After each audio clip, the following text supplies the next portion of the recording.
కృపలో క్షేమము నీచితివి, కృపకు పాత్రులుగా చేసితివి.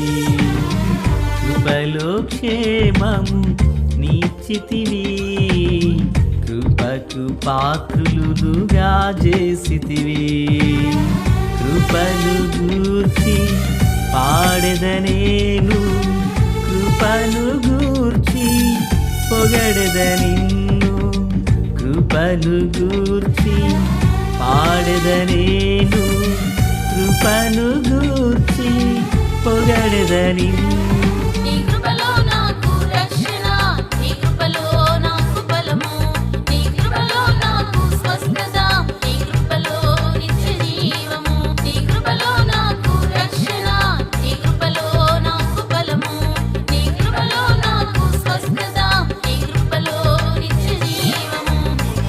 కృపలో క్షేమము నీచితివి, కృపకు పాత్రులుగా చేసితివి.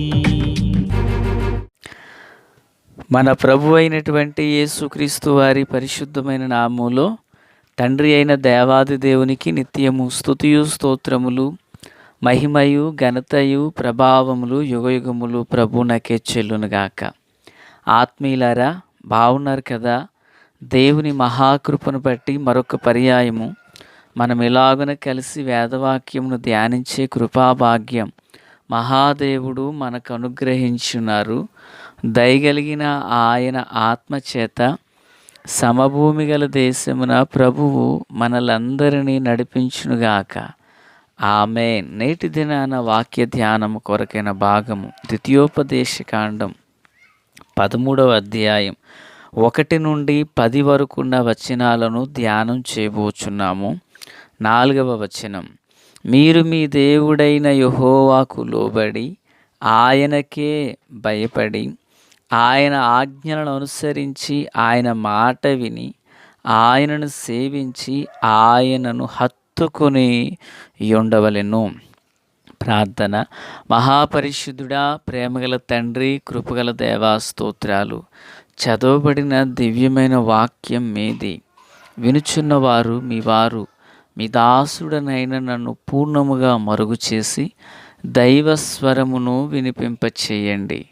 రాకడ కొరకు, రాజ్యం కొరకు సిద్ధం చేయండి. సియోనులో నుండి మీ కృపా కనికర హస్తం తోడయుండును గాక.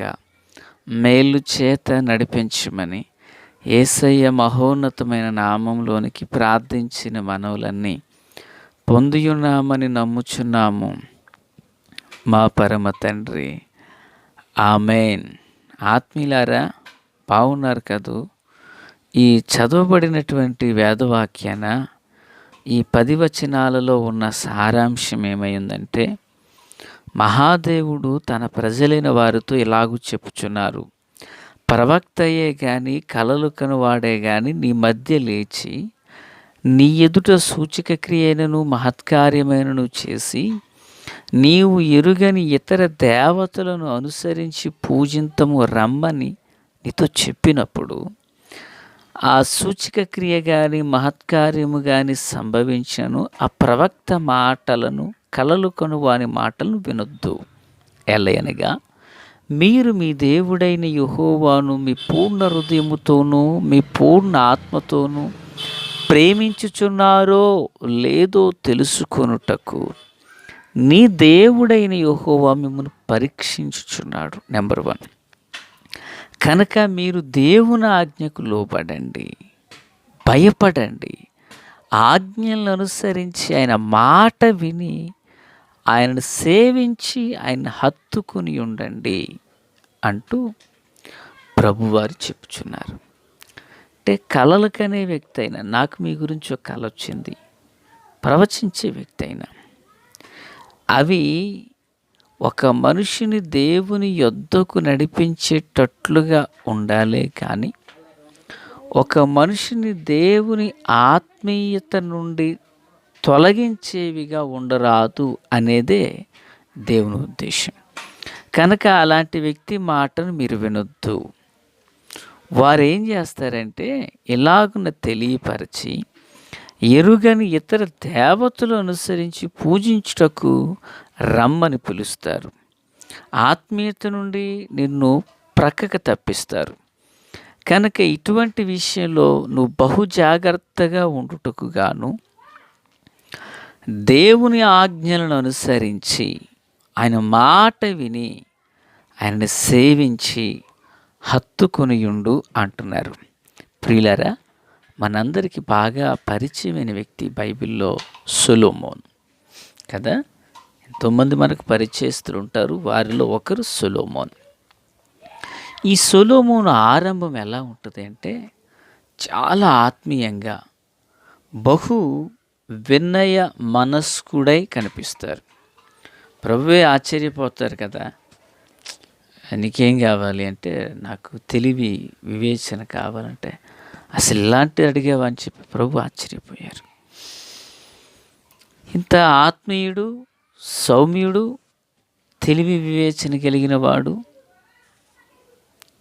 బాహ్యంగా తల్లిని గౌరవించిన వాడు, అన్ని రంగాలలో సొలొమోనుతో ఒక మార్క్ కలిగిన వాడు కదా, ఒక గుర్తింపు కలిగినటువంటి వాడు.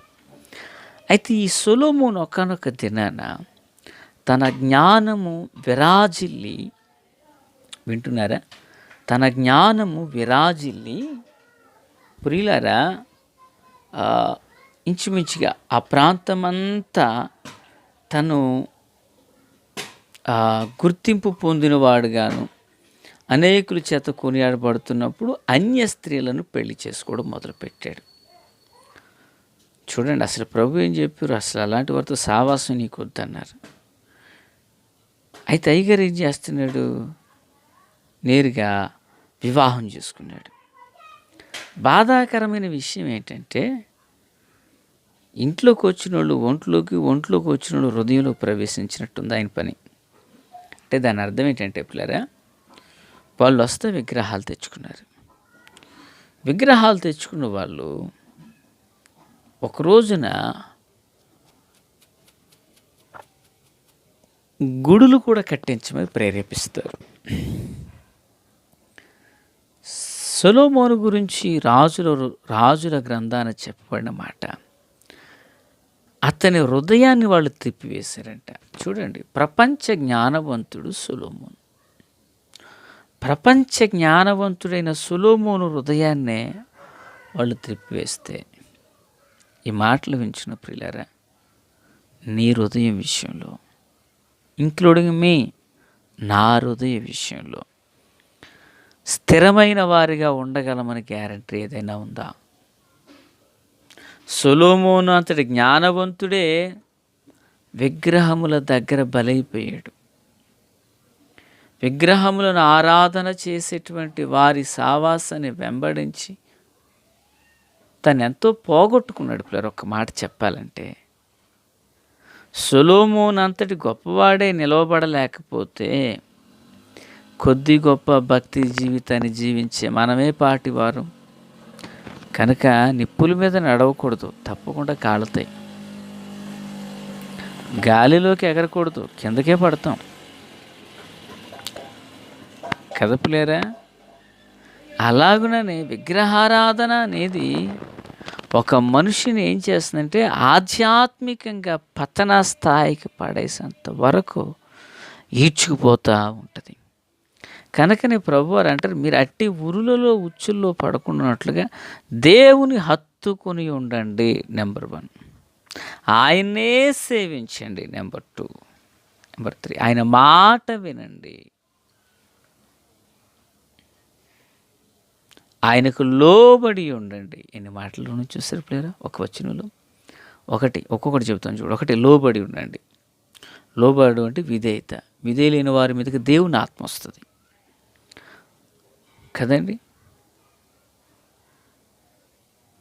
2, ఆయనకే భయపడి. 1 లోబడాలట, 2 భయపడాలట. భయం ఏం చేస్తుంది? పవిత్రమైన జీవితానికి పునాదిని వేస్తుంది. ఇక 3, ఆయన ఆజ్ఞలను అనుసరించి నడుచుకోవడం. ఆయనతో నడిస్తే, ఇప్పుడు హానోకు ప్రభుతో నడిచారు కదండి. దేవుడు అబ్రహాముతో ఏం చెప్పారు? నా సన్నిధిలో నడుచుచు నిందారహితుడు ఉండమన్నారు కదండి. పరిశుద్ధులుగా మారతాం. 3, ఆయన మాట వింటే విశ్వాసమే కదండి. విశ్వాసం ద్వారా గొప్ప గొప్ప కార్యాలు చూడగలుగుతాం కదా. విశ్వాసం లేకుండా ఆయనకి ఇష్టడైనట అసాధ్యం కదా. విశ్వాసం ఉంచితే ఇష్టలుగా మారుతాం కదా. విశ్వసించుట వలన దేవుని కార్యాలు చూస్తాం కదా. విశ్వసించేవాడు ఎన్నడూ సిగ్గునొందడు కదా. ప్రియులారా, విశ్వాసము ఆయన ఆజ్ఞలను అనుసరించి ఆయన మాట వినాలి. ఇక తర్వాత మాట ఆయనను సేవించి అనుంది. ఎవరిని సేవించాలంటే మనం సేవించడం అంటే మద్యం సేవించి అనే పదం మనం విన్నాం కదంటే త్రాగడం దానిని సేవించడం అంటే జీవము కలిగిన దేవుని వేద వాక్య పారాయణము నాలో మీలో అది హృదయములోనికి ఉదరములోనికి చొచ్చుకొని పోవాలా. సేవించడం అంటే అది ఒక పానీయాన్ని తాగినప్పుడు అది ఉదరములోకి వెళుతుంది కదా, శరీరానికి ఉపయోగపడుతుంది కదా. అయితే దేవుని వాక్యం అనేది హృదయములోనికి పోవాలా, అది సేవించడం. ప్రైజ్ ద లార్డ్, హల్లెలూయా. అది సేవించడం అంటే తదుపరి మాట, చివరి మాట ఉంది, హత్తుకొని ఉండు. గుడారంలో ఉంచబడిన కర్రలు ఒకటి చిగురించింది. 11 కర్రలు అక్కడే ఉన్న అదే టైము అదే స్థలము ఒకే దైవజనుడి చేత అక్కడ ఉంచబడిన ఒకే కర్ర మాత్రమే చిగురించబడింది. ఎందుకంటే ఆ గోత్రం దేవుని హత్తుకుని ఉన్నారు కనుక. హత్తుకుని ఉంటే 3 బారిన జీవితం చిగురించబడుతుంది. రూతు తన అత్తను హత్తుకుని ఉంది, చిగురించబడింది. తప్పిపోయిన కుమారుడు తిరిగి వచ్చి హత్తుకున్నాడు, జీవితం చిగురించబడింది. కనుక ఆత్మీయులారా, దేవుని హత్తుకుందాం. దైవ కృప మనకు తోడై ఉండును గాక. ఆమేన్. Praise the lord. తండ్రి దేవా స్తోత్రం. ఈ మాటలు మా అందరి హృదయాల్లో ఫలభరితం చేసి మీ ఆత్మకార్యము జరిగించి మేలుతో నింపండి. యేసు నామములో ఆమేన్. Praise the lord.